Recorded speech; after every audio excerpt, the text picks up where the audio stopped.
Good morning, beautiful people. Okay, seem a little more golden brown over here, skin touched by the sun this weekend. Actually, I never thought that colored people can get sunburned, but apparently you can. I'm dealing with a little bit of that, but enjoy the weekend. I hope you guys did too. Well, the topic for today's conversation, this morning's conversation, is know who is for you and who is against you.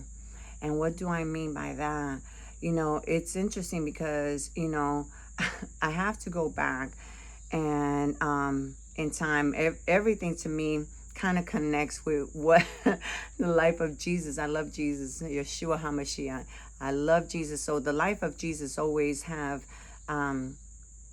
fascinated me so much, and it's interesting because I get to learn a lot, especially now more so than I did before. Before I had knowledge. Now this time, not only do I have knowledge, but I have wisdom and experience, and that just changes the whole game. So why I say that, there were a lot of people when Jesus was out doing his ministry and healing folks and, performing miracles, and, his teachings were, to the heart of the people, to the soul. They really make you think if you go back and you read of some of his teaching. Now, while he was performing these miracles and all, the fish and the bread, everyone loved him. Everyone loved him. Everyone talked well of him, and that in itself became the catalyst for his haters. The fact that he was well loved and that people were receiving his message became the catalyst for his haters to try to portray him as something that he was not. And I'm gonna, also give you the connection of how that looks in our own lives, with the people around us, with the people that we form relationships with, or the people that we choose to have relationship with, because it's all a choice. We all have free will. You can choose what you can make choices that will affect your living situation, choices that affect your health. It's the choices that we make in life. Okay, so going back to, Jesus being well loved, sought after, people would, come to him. Even the Roman soldiers would come to him so he can heal a family member, or, one of the servants, or what have you. So they knew that this man was full of not only wisdom that was outside of the nature of, this 3D world. He brought, wisdom from spiritual wisdom and truths, right?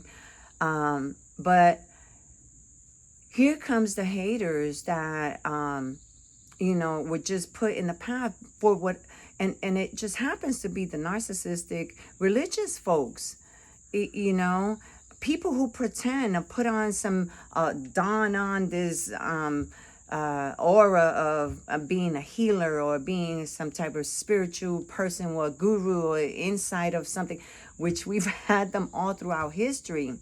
Okay, but the danger in that is that, the Bible also tells us that in the latter days, people will call evil good and good evil. Okay, and even in those days, the haters of the time that just thought that they were getting their own clout by the knowledge that they receive. Okay, again, there's two things. They received written knowledge because they had scrolls, and they had, divine scriptures that were given to them from the ancestors. The Hebrew, if the Hebrew culture, we all have writings from our ancestors that are shared knowledge that, goes from one generation to the next to help the people to grow and to thrive and to be in good grace. So they got their clout and their reputation, or I guess their admiration, from the people because they had this knowledge. But again, there's two different dynamics. You can have knowledge without having the wisdom to carry things through and to actually be a walking example of the knowledge that you have. Or you can just have knowledge by reading a text on a book. You know, IT, if you read, you know, if you want to reset your computer, it tells you to do X, Y, and Z. You know, Control Alt Delete, get the task manager, close those. You know, if you can follow directions in a book, but you may not know why hitting Control Shift and then the C. You know what the mechanics behind that. Okay, so this is what these Pharisees and Sadducees, you know, the religious narcissists, were doing. They were duping the people. I mean, they were giving them, you know, knowledge. They were giving them knowledge because they obtained the knowledge because they had the right to read the scrolls. But even though they had that, and I say this because it, you know, to me, why would you have that information and not be a walking example of the information that or the knowledge or the wisdom that you claim that you have? Okay, that's where the proof is in the pudding. Okay, so what did they do? They decided to devise a plan where they were calling Jesus evil and saying that he was performing these miracles by the power of Beelzebub, which was, you know, Satan.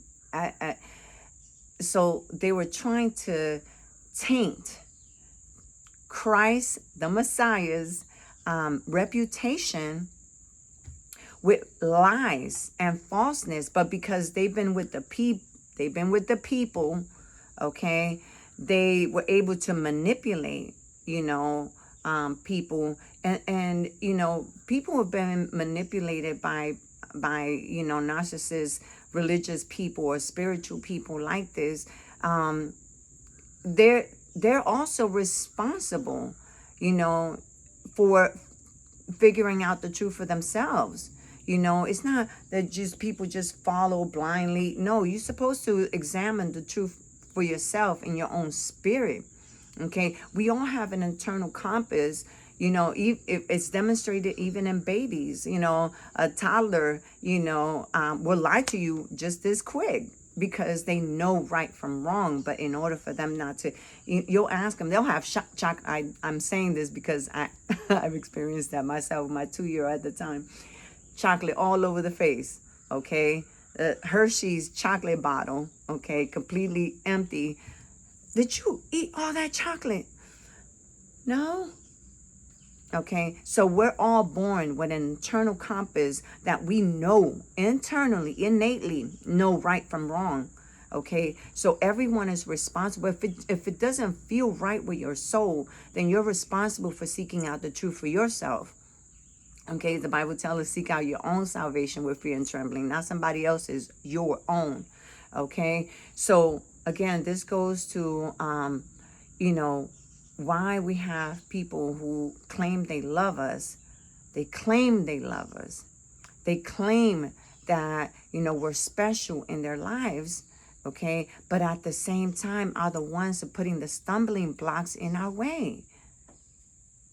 Okay, I just don't understand that. I don't understand that. And because I don't understand that, I just would like to share this with all of you guys. You know, anyone who claims they love you, who claims that you know, you're special to them, but constantly are not supportive of you. They talk down on the low about you. They talk about you to other people. You know, they glorify your failures and underestimate your successes. Okay, those are haters, baby. Okay, and you need to tell them to get the step in. Number one, just confront them.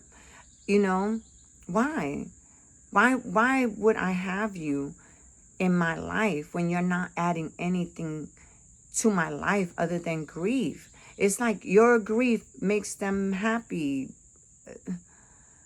Okay, those are signs of haters. Okay, and haters have no place in your life. You have the choice. Okay, each of us have the choice of the circle that we keep. Okay, we're responsible for that, because sometimes a circle ain't always, round. You think you have a circle, but you may not have a circle. Okay, you may have the letter C. There's a gap in there somewhere. Okay, someone keep coming in and out of your life doing you wrong. Okay, it's time to put a stop to that. Okay, I love you people. Take this for what it's worth, and be blessed, and share your love and your truth with everyone you know. You're responsible for what you know. Okay, too much is given, much is required. Be blessed.